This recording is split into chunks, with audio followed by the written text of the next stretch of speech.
नमस्कार मित्रांनो, मैत्रिणींनो. झी एंटरटेनमेंट हा शेअर सध्या जवळजवळ वनथर्ड किमतीला आलेला आहे. म्हणजे शेअर मार्केट किती पडतं तर वनथर्डपर्यंत पण येऊ शकतं, 0 पण जाऊ शकतं, राईट. पण आता हा शेअर जवळजवळ 400वरनं 72 रुपयाला आलेला आहे. Okay, Zee Entertainment. बऱ्याच लोक याच्यामध्ये अडकलेले असतील, पण ज्यांनी आत्तापर्यंत घेतला नाही त्यांच्यासाठी सांगतो की रेव्हेन्यू फ्रॉम ॲडव्हर्टाइजमेंट यांचं 3,500 कोटी दरवर्षी येतं. सबस्क्रिप्शनमधून येतं 3,900 कोटी. ओके, थिएटरमधून 167 कोटी येतं. आणि सेल मीडिया कंटेंट 576 कोटी होतं. असं सेल टोटली 8,200 कोटी सेल झालेलं आहे. ओके, यावर्षी.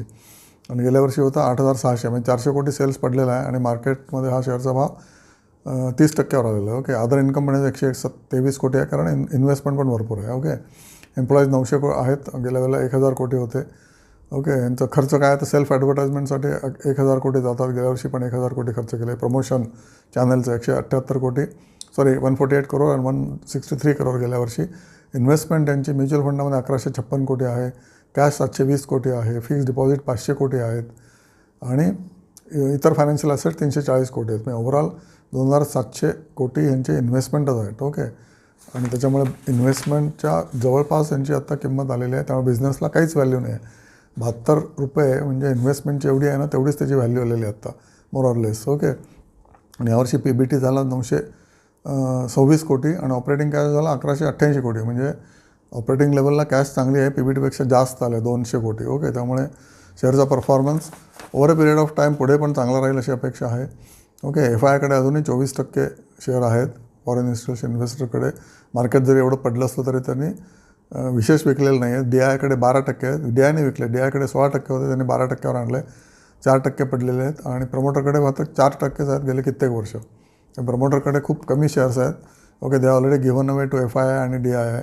आणि पब्लिककडे सगळ्यात मॅक्सिमम शेअर आहेत 60%. आणि पब्लिककडे 60% आहेत शेअर्स.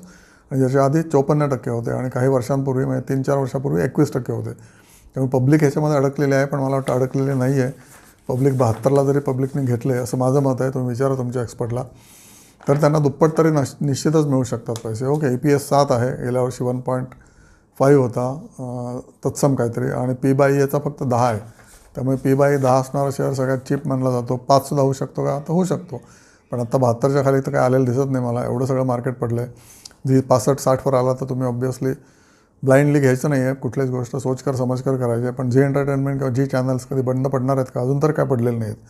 इनफॅक्ट त्याला अपॉर्च्युनिटी आहे. कुठला तरी चॅनल परत सोनी रिवाईव्ह करू शकतो टेक ओव्हर करताना, किंवा हळूहळू क्रिपिंग ॲक्विजिशनसुद्धा घेऊ शकतो. 72 रुपयाला कुठलीही कंपनी घेऊ शकते. ओके, टाटा बिर्लासुद्धा टेक ओव्हर करू शकते झी एंटरटेनमेंट. बघा